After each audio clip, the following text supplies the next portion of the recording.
Assalamualaikum warahmatullahi wabarakatuh.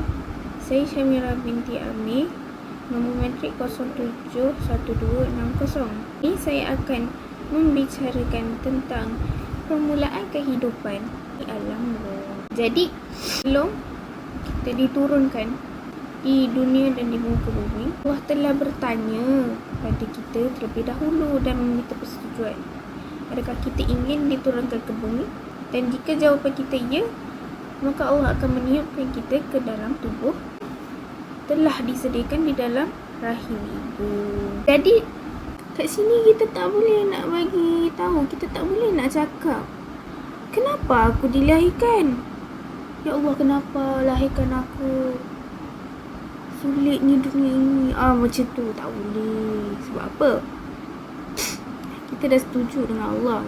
Di sana lagi Allah dah tanya kita. Tak boleh lah macam tu. Not nice.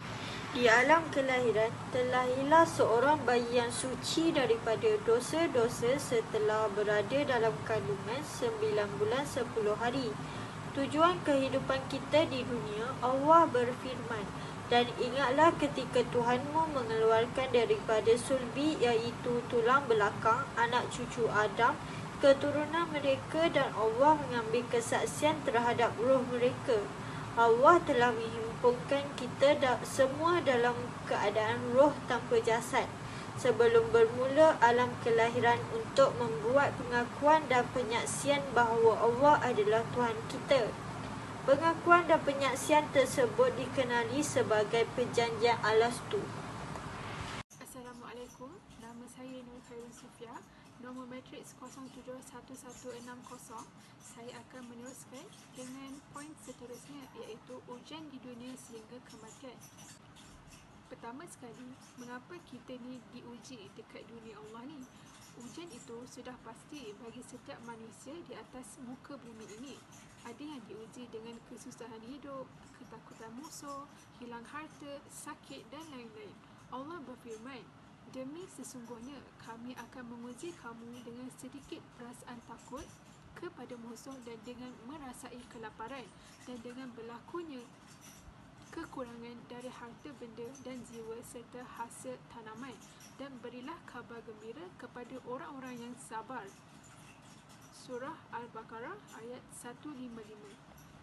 Hasil daripada ujian itu akan membuktikan akan kebenaran iman seseorang kepada Allah.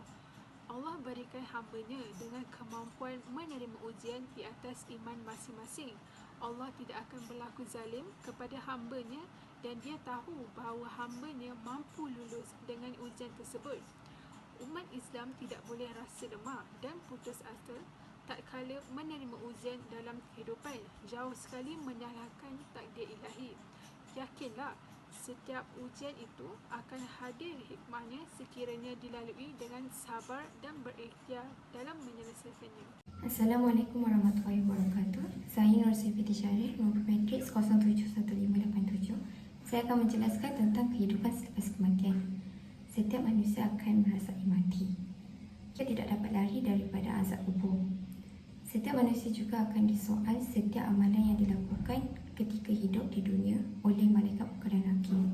Oleh itu, kita perlu sentiasa melakukan amal kebajikan supaya amalan-amalan tersebut dapat dibawa hingga kematian.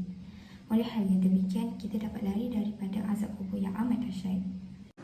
Saya Anissa Alfian, nombor matriks 070812. Kesudahan yang abadi. Kesudahan semua manusia adalah di sisi Allah. Segala-galanya yang ada di dunia ini disediakan oleh Allah kepada hamba-Nya untuk menyediakan bekalan menuju ke alam kekal abadi, iaitu sama ada menuju syurga atau neraka. Ini ditentukan dengan amalan baik dan buruk selama manusia hidup. Firman Allah yang bermaksud, di tempat yang sungguh bahagia, di sisi Tuhan yang maha menguasai segala-galanya, lagi yang berkuasa melakukan sekehendaknya. Dalam surah Al-Qamar ayat 55. Di dalam syurga juga tidak akan kedengaran perkataan sia-sia dalam kalangan penghuninya. Malah mereka dikurniakan keberkatan oleh Allah Subhanahu Wa Taala di atas kesabaran serta diberi ganjaran tempat terbaik untuk kesudahan mereka, iaitu kesudahan yang abadi. Assalamualaikum, saya Nurin Ismail untuk Muhammad Nazli, nombor matrik 070814. UniFit ini merupakan salah satu cara untuk mengamalkan gaya hidup sihat. Contohnya, gaya hidup sihat ialah seperti senaman. Okey, senaman ni kita dapat tingkatkan kecergasan fizikal seseorang. Antara cabaran-cabaran UniFit ialah tidak dapat mengawal nafsu makan. Oleh itu, Islam juga mengajarkan kita berpuasa kerana puasa ni merupakan terapi pemakanan yang sihat. Contohnya, dalam golongan remaja kita sekarang ni, mereka sedang mengaplikasikan satu amalan untuk kurangkan berat badan, iaitu intermittent fasting, supaya dapat mencapai berat badan yang lebih ideal. Okey. Banyak manfaat puasa yang kita dapat perolehi. Salah satunya kita dapat mengawal paras lemak, kolesterol dan juga paras gula dalam badan. Antara langkah-langkah yang kita boleh ambil untuk mengamalkan gaya hidup sihat ni, kita boleh mengamalkan cara pemakanan yang diajarkan oleh Rasulullah SAW. Seperti contoh, Rasulullah ni dia gemar makan makanan yang mengandungi unsur manis semula jadi. Contohnya macam madu. Malah baginda juga suka mengambil buah-buahan sebagai makanan tambahan. Oleh itu, kita patut elakkan ambil makanan segera dan minuman berkarbonat walaupun sedap, tapi memudaratkan kesihatan kita. Sekian, terima kasih. Assalamualaikum, nama saya Nur Fatimah Nabila binti Mafauzi, nombor matriks 071681. Kefahaman saya tentang UniMind ialah pengetahuan seperti kefahaman manusia yang sistematik dan diusahakan secara sedar. Dengan adanya pengetahuan, manusia dapat membezakan perkara yang baik dan buruk.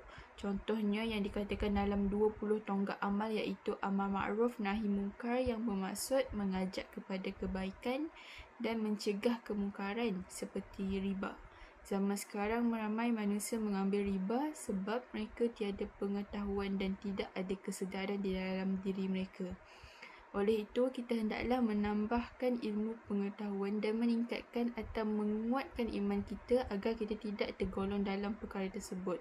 Kerana dunia ini umpama lautan yang luas. Kita adalah kapal yang berlayar di lautan yang telah ramai kapal karam di dalamnya.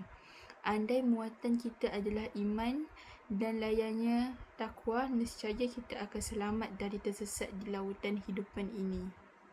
Assalamualaikum. Nama saya Muhammad Azim Adaha bin Syaiman, nombor matriks 071035. Hari ini saya akan membincangkan tentang Unicorp. Unicorp ialah satu spiritual yang berkaitan dengan rohani semua manusia. Ianya tidak boleh dilihat menggunakan mata kasar. Unicorp terbahagi kepada 3, iaitu nafsu, akal dan emosi. Pertama sekali, nafsu. Nafsu ialah keinginan setiap manusia dalam melakukan sesuatu perkara yang diingini, sama ada perkara itu baik baginya ataupun tidak. Selain itu, akal. Unicorp ini juga bersangkutan dengan fikiran manusia dalam membayang sesuatu perkara, sama ada perkara itu baik maupun buruk. Antara perbuatan menentukan kita memperoleh kejayaan ialah cara berfikir. Corak fikiran yang positif akan mempengaruhi hati yang stabil, seterusnya mempengaruhi setiap tindak tanduk. Oleh itu, kita perlu mengawal corak fikiran kerana ia mempengaruhi emosi dan tindakan yang bakal diambil. Seterusnya, emosi. Emosi ini terdiri daripada 3 kategori, iaitu sifat gembira, sedih dan marah. Ketiga-tiga sifat ini, jikalau tidak dikawal dengan baik, akan menjadi sesuatu individu bertindak di luar jangkaan. Kesimpulannya, di sini kita sebagai seorang pelajar perlu memilih seorang sahabat yang dapat memberi impak yang positif kepada kita. Pepatah ada mengatakan, jika seseorang itu berkawan dengan seorang penjual minyak, maka dia akan mendapat tempias wangian tersebut.